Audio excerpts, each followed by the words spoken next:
Florida Sport Fishing TV presents Captain Mike's Rigging Station, powered by Mercury Marine. What's up, guys, and welcome to Captain Mike's Rigging Station. Guys, I wanted to remind you that all of our episodes and all of our seminars can be seen on Florida Sport Fishing TV Plus at fsftv.com. And one of the really standout membership benefits is a 24/7 fishing helpline. We're here to help you in any way that we possibly can. And I recently had a viewer ask, what is the difference between high-speed vertical jigging and slow pitch jigging? You know, really wanted to learn more about it, and it's a great question. It really is. So we're going to break it down for you right now. I want to talk to you about the different tackle, the different techniques, when we high-speed vertical jig, when we slow pitch jig, because it really is a whole world out there, right? And there's just so much to learn. You know, it's such a cool aspect of fishing, all of this jigging, that it's like a never-ending learning experience. The way we started jigging 5, 8, 10 years ago is different than the way it is now. And I go, you know, when I say we started jigging, when slow pitch jigging kind of entered the equation, we've been jigging forever. Guys have been using the standard diamond jigs, right? The Avas, you guys remember those. Way back for decades we've been jigging, but it's just evolved to a whole new level. Tackle, techniques, braided line, you know, diamond braid has absolutely changed the game of jigging altogether. You know, I often look back and I say, man, I wish I had the tackle, you know, 20, 30 years ago that I have today. We certainly could have done some serious damage. But again, thankfully, all of this is evolving, right? And it's really allowing us as an angling community, a saltwater angling community across Florida and beyond, to capitalize on fisheries that we never could have before. And with the introduction, as I mentioned, within the last decade or so of slow pitch jigging and the explosion of slow pitch jigging, what started that, the high-speed vertical jigging, has kind of fallen, you know, behind pace, so to speak. And a lot of guys don't even think about it anymore, don't even do it, because slow pitch jigging is so effective. And I agree it is. However, there still is a place for that high-speed jigging. And let's talk about that. Let's talk about where, when, why, and as I mentioned, let's break it down, because it does boil down to the fundamentals. And if you do it right, it's certainly going to help you stay tight. You know, first of all, what are the advantages of the high-speed vertical jigging? And like a lot of the other types of jig fishing or any type of artificial lure, it's just that you're fishing with an artificial lure, a magic piece of metal. And if you can bring that magic piece of metal to life, it's just absolutely incredible, the vast array of species in the vast array of environments that you can fool with that jig. It's all in your hands. That's what I say to, you know, all of the anglers that join me on my fishing courses. I say, look, you have to have jig awareness, okay? Bring that piece of metal to life. It's magic in the hands of the right angler. Don't let it sit there in the water, because of course the fish are gonna, you know, they'll never touch it. It's just a dangling piece of metal. But if once you bring it to life and impart the right action, it's absolutely deadly. So this goes way back, you know, as I mentioned earlier, we used to fish diamond jigs for tuna fish and, you know, the primary species, cod all the way up in the Northeast, bluefish, striped bass in the Northeast, and of course here in the Southeast and, you know, and across Florida, groupers, snappers, so many different species have been targeted with jigs throughout the years, and it just continues to be so effective. You know, very clean fishery. That's one of the real big benefits. Very clean. You don't need bait. You don't need chum. You're generally drifting, so you're covering a lot of ground, which means you really don't have to anchor much, if any at all. So just so many advantages. And for me, it's incredibly rewarding, absolutely rewarding to fool this brilliant predator on nothing more than a piece of metal. Another advantage to jig fishing, remember, over live bait too, because I'm telling you, I've done numerous experiments where we have fished flat lines with gogs and pilchards while simultaneously jigging, and not surprisingly, the jigs outproduce the live bait. And if you don't believe it, try it. We've done it many times, and that's because we can control those jigs. Don't look at it, as I mentioned earlier, as just a piece of metal. It's magic. It's alive. alive. It's in my hands. That means I can control what depth it's swimming at, what speed it's moving at, how erratic it's moving, where in the water column I want to fish it. So many different benefits there when you start to look at it in that fashion. And that's what's required in order for you to be a successful jig fisherman. Chaos. Gear matters. And we got him, baby. We got him. Oh, what a slob. That's what I'm talking about, baby, right there. What a stud. That right there, baby, is deep dropping. Chaos. Gear matters. Shop online or visit our new superstore for everything fishing. Buying or selling anywhere in the Florida Keys, navigating the real estate waters is smooth sailing with Nate at the helm. He actually helped me find my home. Nate's also a family guy and has a clear understanding of coastal living. Nate also has firsthand experience in primary residences, second homes, investment properties, and even new construction. And when it comes to buying or selling in the Florida Keys, Nate is your guy. Buying or selling property anywhere in the Florida Keys, you have to work with someone you trust. I helped Mike, and I can help you.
So slow pitch jigging, what really has just exploded in the industry, right?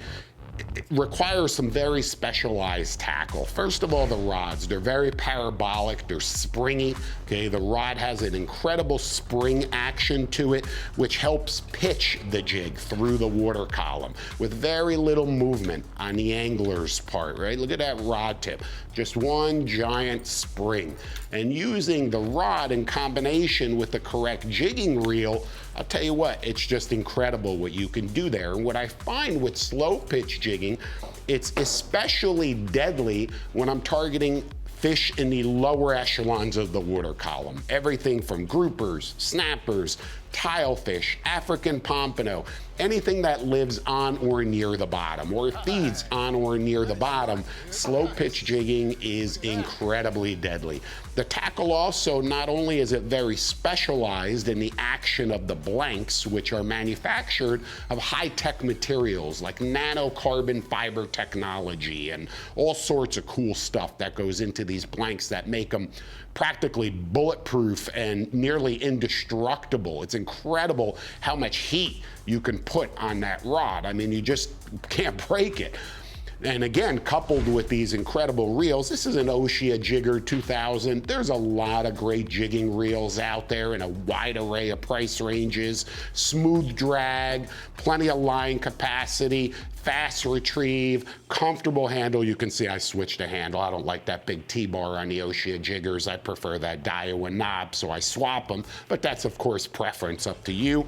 We load that reel with 30-pound diamond braid, no backing. The entire reel is filled with diamond braid. 30-pound test provides a nice balance for me. I'm generally fishing a jig in anywhere from 200 to 600 feet of water. That's kind of my strike zone. Certainly you can fish deeper. If so, reduce your signature, go from 30 to 20-pound test. But for most occasions, 30-pound diamond braid is that perfect balance. We're always adding a top shot 25 feet, okay, 25 feet of 50-pound fluorocarbon, 40-pound diamond illusion fluorocarbon. Either of them is gonna work perfectly. Now we connect that fluorocarbon top shot, which has elasticity. It's also much more stealthy than the diamond braid itself. So a lot of advantages with that fluoro top shot. We connect it to the braid with a very small, very simple Alberto knot. We've talked about this so many times. And then we connect the jig. This is absolutely my favorite jig. It's the only jig I really fish. You know, when I'm slow pitch jigging any longer, it's the Mobster from Jigs R Us. This happens to be in 300 grams, in like a crackle type of finish. Everything eats the Mobster. It's the bottom line. I've taken that jig selection out of the equation. I've narrowed it down to one jig that catches everything.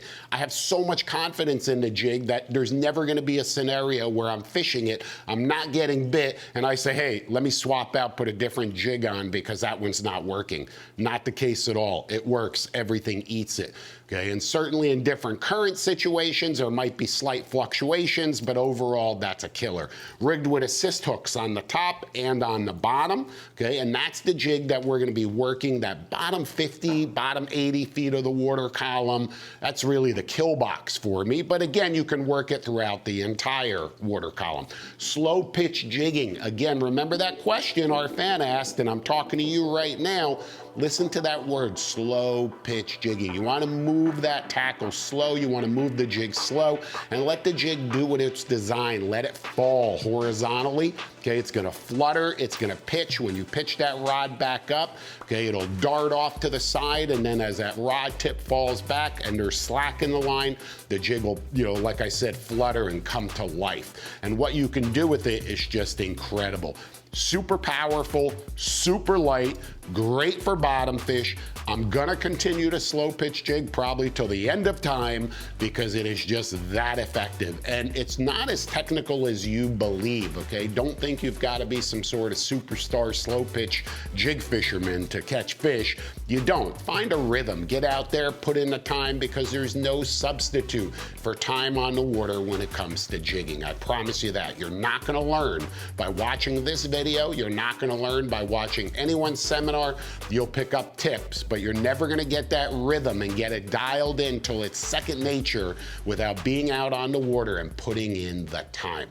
For over 80 years, Furuno Innovations have helped more fishermen find and catch more fish than any other brand. And we're raising the bar again with Navnet TZ Touch 3's new PVG and Fish It Drifted technologies.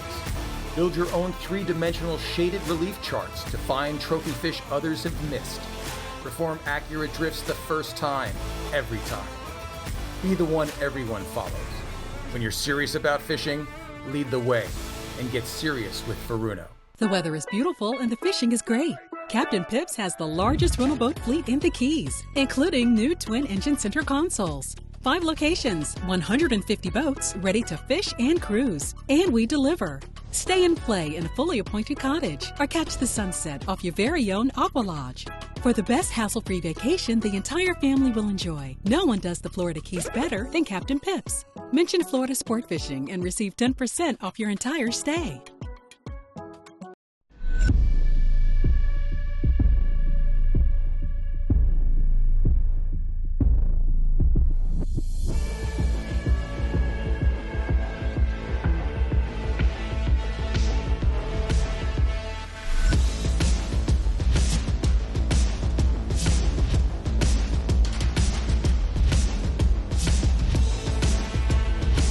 Seeing Zack attack with my own eyes, I'll never pull another trolling lure.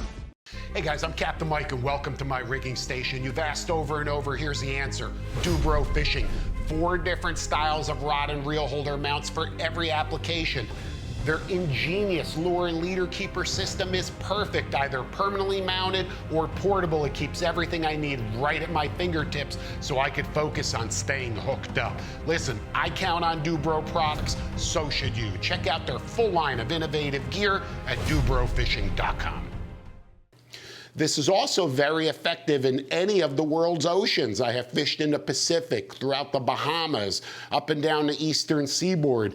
And again, there's no fish that's not gonna eat a jig. Why? It's not a jig. It's what I said earlier. It's a piece of bait. It's alive, okay? And to me, that mimics a ballyhoo, wounded on or near the bottom. Everything crushes it. So I hope that kind of answers your question. You know, the slow pitch jigging, really, really important, really deadly. The place for it, for the most part, bottom echelon of the water column, regardless of the depth.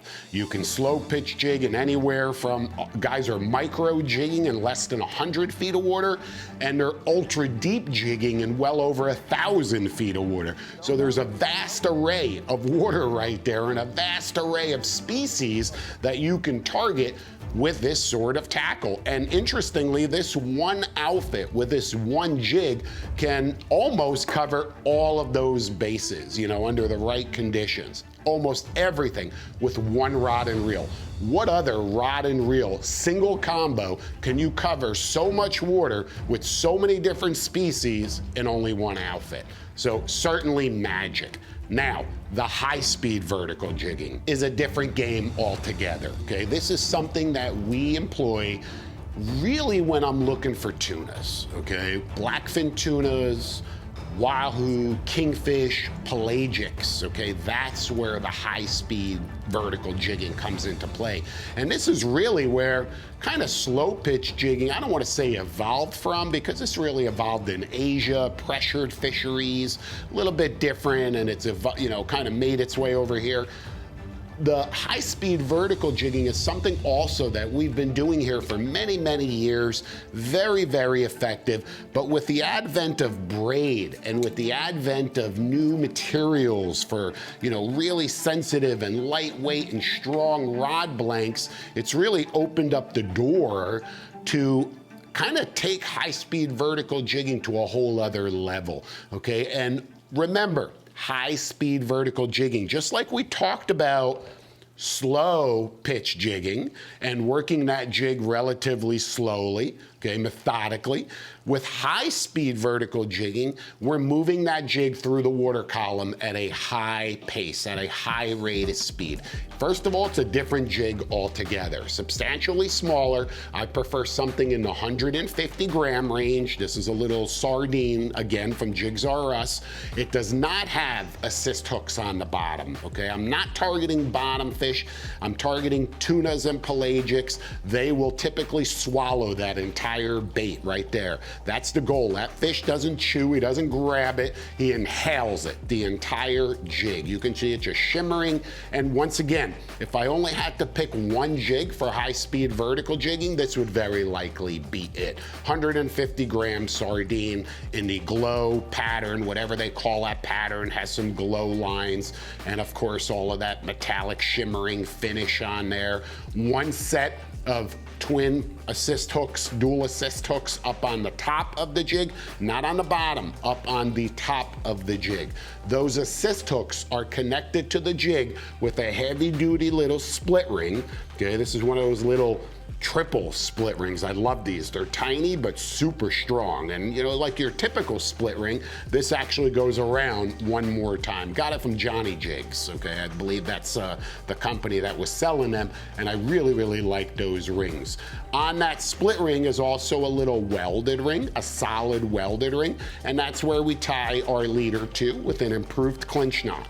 That's it. That's how you do it. That's how you rig it right there. You don't need a swivel. You don't need a snap swivel. Could you put a barrel swivel there? Yes. Is it going to make a tremendous difference? No. Okay. Matter of preference. Once again, 25-foot top shot, same 50-pound fluorocarbon connected to 30-pound braid, same diamond braid, okay, with the same Alberto knot.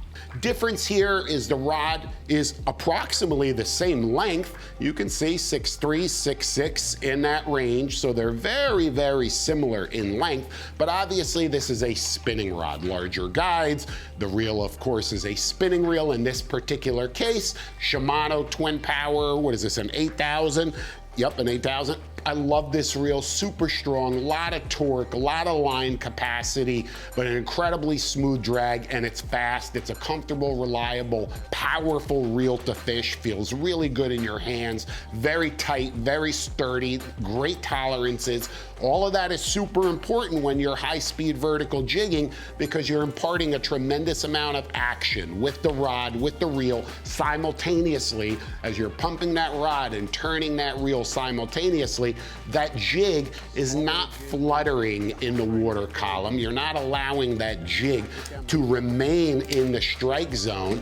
On the contrary, this is now a jig that's escaping through the water column. It's now a wounded bait fish that's literally darting through the water column as it climbs up through the water column, fast, at a high rate of speed.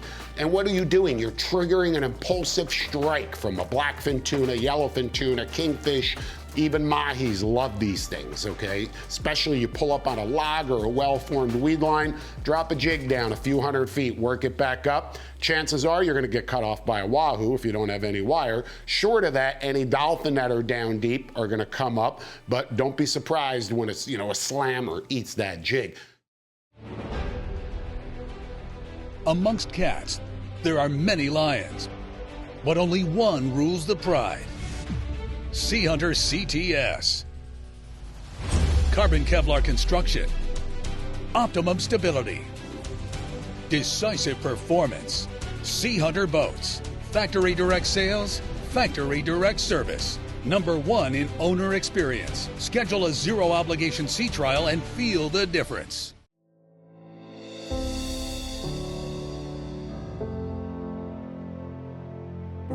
Don't even lift and pump, just reel. Just reel. All right, come on, somebody get in there, crank, crank, crank, crank. Got him. We got him. You ready, nice? You got him. Get him in the boat, ready? Oh! Put it onto your rod. Never jeopardize losing a rod, ever.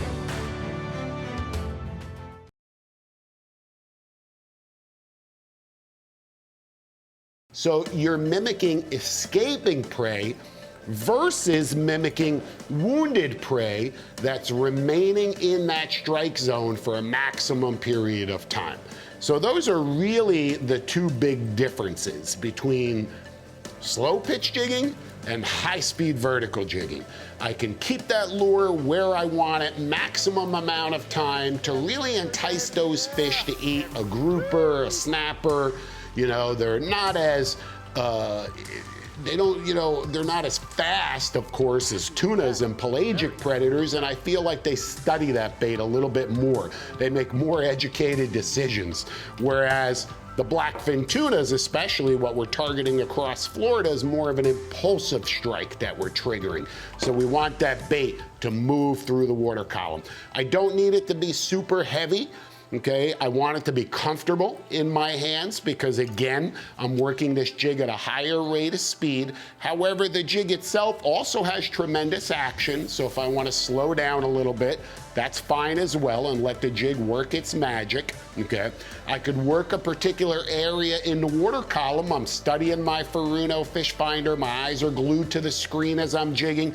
If I see marks at 150, 220, 310, whatever it is, that's where I'm going to work my jig. I'm gonna race it through the water column in that zone, drop it back down. And you don't need to be precise, okay, because fish have tails, they move, and they could see that bait off, you know, in the distance, escaping.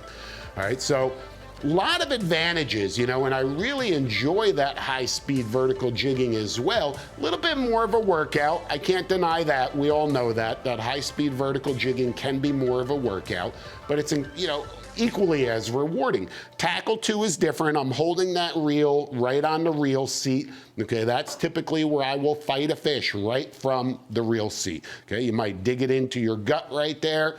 Okay, grab that handle and you're literally just holding on and cranking as hard as you can, because oftentimes what accompanies blackfin tuna? Sharks, especially down here in the Keys, on the humps, and of course even up and down the eastern seaboard.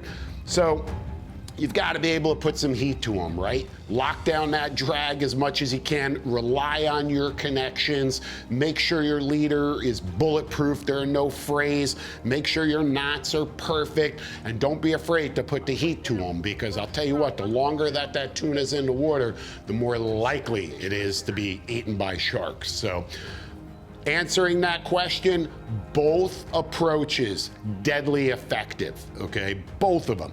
And I really think that it's a great idea to have both in your arsenal. You know, have a slow pitch jigging outfit in your arsenal and have a high speed vertical jigging outfit in your arsenal. And don't be afraid to, you know, switch based on the scenario.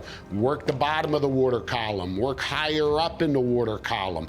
Look for the snappers, groupers, tilefish, all of that stuff that feeds and lives on the bottom. And then of course you could focus on the pelagics with the high speed lures. I can't stress enough, okay, even though it's simple regarding terminal tackle, because it's just a matter of line, leader, and jig. And certainly there are different components to the jig with hook sizes and rings, and you obviously can purchase jigs rigged and ready if you don't have the necessary tools or the knowledge to put them together, or of course you can buy the components individually. Either way, just make sure everything is bulletproof. Constantly check your leaders, constantly check your drags, and pay attention. Keep your eye on that fish finder. Keep your eye on that chart plotter. Where are you fishing? What are you fishing for? What are the feeding patterns of that fish and the behavior of that fish?